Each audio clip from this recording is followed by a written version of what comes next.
Hi guys, welcome or welcome back to my channel. It's Nash, and for today's video I kind of wanted to do a little bit of a budget with me and share with you guys how I kind of budget out my paycheck from Etsy and where I break everything down and how the little percents that I mentioned in my July income breakdown work and how I'm implementing that in my budget. We're just gonna hop right into it. I have been budgeting digitally as of right now. It's just been easier because I can access it from anywhere. Literally, if I need to check my numbers, I can just pull up my phone and it's right there in my Google Sheets, which has been very convenient. Okay, so I like to start off in the top having the income that we're working with.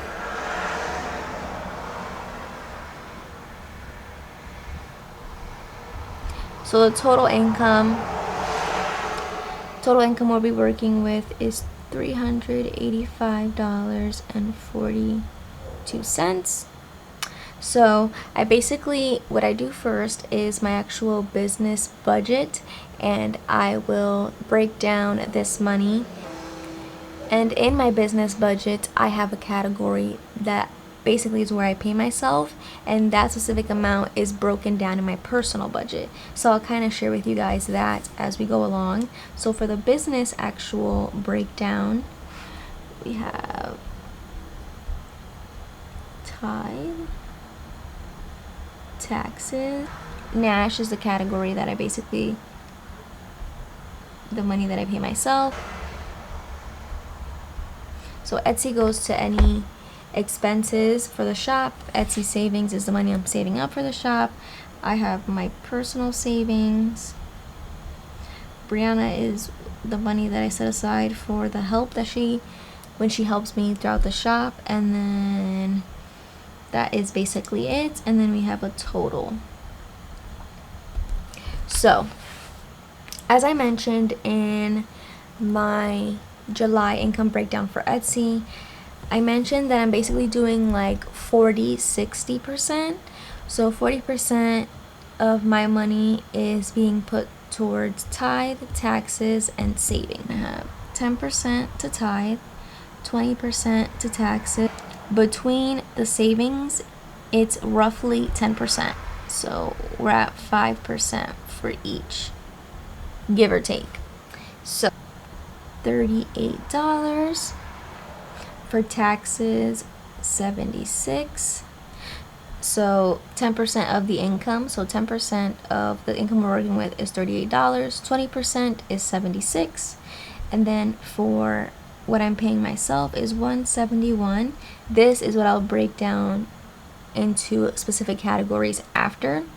For Etsy, we're putting 41. For Etsy savings, 19.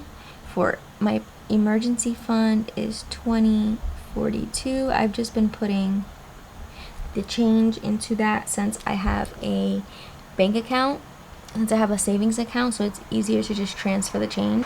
And for Brianna, 20. So this should equal this amount. So after adding everything up, it does total the total income, which is great. That's what we want. What I do from here is actually break down this 171 that I'm basically paying myself. I'm applying that to my personal budget, and I like to make sure that I'm accounting for every single dollar in that total. So down here for Nash, I'm just gonna write out the categories that I'm actually putting money into, but technically in my actual spreadsheet are all the categories. So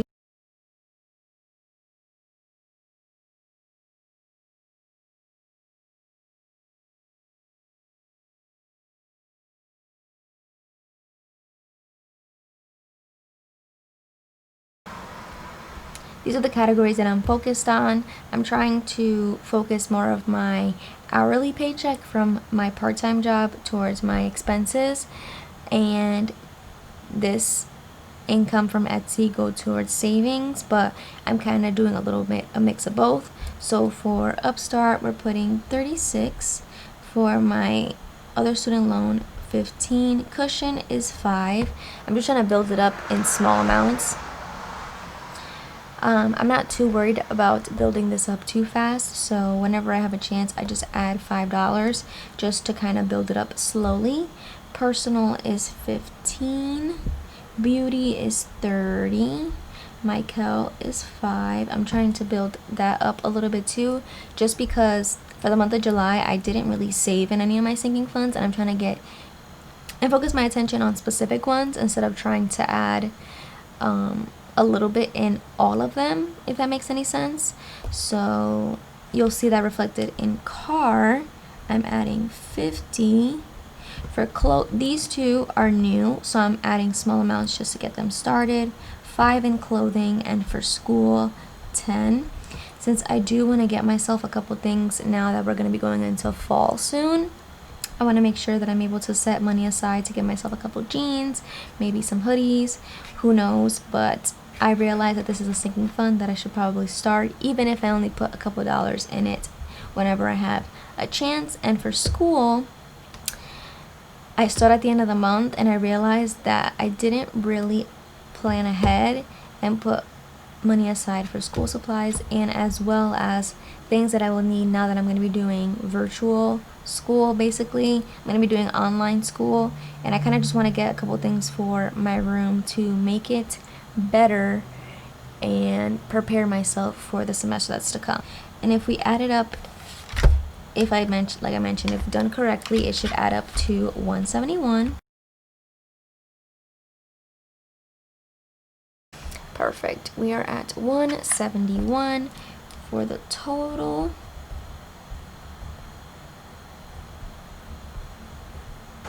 So as you can see, this is a very simple and straightforward budget, but it allows me to know exactly where all my money is going, just so I'm able to keep track, especially separating business from personal, and then breaking down the actual money that I'm giving myself to make sure that I'm budgeting it and not just blowing it as soon as I transfer it to my personal checking account.